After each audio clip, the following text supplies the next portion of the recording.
Ang sistema ng ihi nagtatrabaho bilang sistema ng pagsara kan sa tuyang hawak. Kung ang satuyang sistema ng ihi naghahalit ni mga hilo asin basura sa tuyang hawak, ini minaluwas bilang ihi. Tanganing makaihi ang satuyang hawak, kaipuhan na ipasa ang basurang inidoy sa mga serye ng mga organo, dak asin tubo. Kung igwaning problema, sa ari man ang mga laktad na prosesong ini, pwedeng makapektar ini sa tuya sa pag-ihi ng normal. Ang mga mayor na organo sa tuyang sistema ng ihi iyo ang duwang bato or kidney, mga organo na nagasara ng dugo. Duwang ureter, ang dak na nagkokonektar kan sa tuyang mga bato or kidney sa tuyang bantog.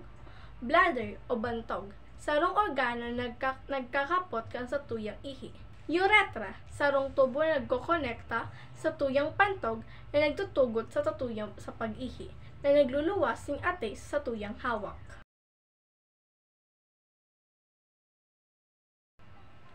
Bato or kidney, ang organo na korteng pisog na yaon sa pang-ibong na lado ka sa tuyang tulak, sa iba sana kang hawlak kang guso. Ang kompwesto kang renal cortex, renal medulla, asin renal pelvis, iyo inidoy ang mga parte. Mga trabaho kaini. Ang mga organo ini dani nagatrabaho sindang nagsasanay sa tuyang dugo asin nagigibo ng ihi. Nadangan hinahali ang sa tuyang hawak. Ini igwaning duwang bato saro sa pag-ibong na gilid kan likod kan sa tuyang tulak, sa iba sana kan sa tuyang guso. Ang lambang bato or kidney saro sa arog sa kadakula kan sa tuyang kamao. Ang satuyang bato nagtatrabaho ni maigot.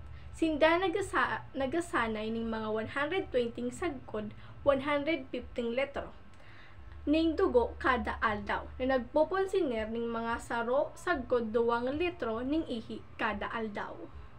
Ureter, ang mahiwas na tubo na ini nagdadara ning ihi hali sa mga bato pasiring sa bantog.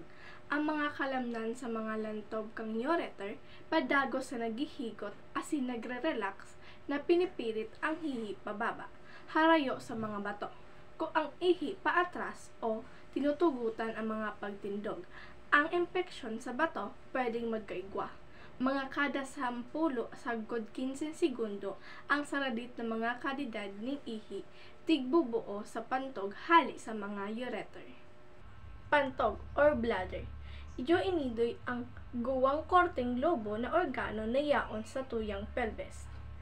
Ang pantog sa tuyang nagpupugol sa ihi sagkod nagaadam kang pag-ihi. Ini naglabot gibo sa kalamnan asing korteng triangulo sa lobo. Ang sa tuyang bantog naglalapad maantag ining papano. Kadaklan sa mga pantog pwedeng mag-ako ning sagkod sa 2 tasa ning ihi sa sarong pagkakataon. Ang pag-ihi iyo ang pagluwas kang mga ati sa satuyang hawak na pinapaagi sa tuyang bantog. Uretra iyo ang tubo na nagpapadara sa ihi hali sa tuyang pantog sa pagluwas sa satuyang hawak. Igwa kaning 2 kalamnan na sphincter na nagsasara kan sa tuyang uretra tanganing dai na magamit ning kasilyas. Ang mga kalamnan na garok-singsing na ini nagbubukas asin nagsasara tanganing makaluwas ang sa tuyang ihi. Minsan ang mga kalamnan na inidoy nagluluya asin nagiging masakit na pugulan ang sa tuyang ihi. Ang pagmamartiner ng marahay na sistema ng ihi nangangaipuhan ng balanseng pagkakan na mayaman sa nagkapirang sustansya. Ang pagdanay ng hydration iyo ang pinakamahalaga. Ang tubig nakatabang sa pagluwas ng mga hilo asin pagmamartiner ng tamang pagpundasyon kang bato or kidney. Magbugtak ng kadakol na prutas asin gulay ang nagtataon ng mga mahalagang bitamina asin antioxidant. Ang mga kanunahalang kausa, fiber, arog kang mga bilog na tipasi asin mga giyombre.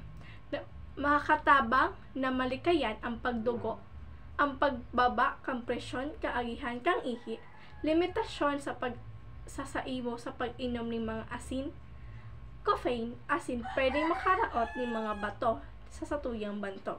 Siring man, imomoderate ang satuyang pagsumo ng protina, ning huli taan sobrang kalidad na pwedeng makagabat sa satuyang bato. Kaning mga canberry o duga ning canberry nakakatabang na maibtan ang mga infeksyon sa agihan ning ihi.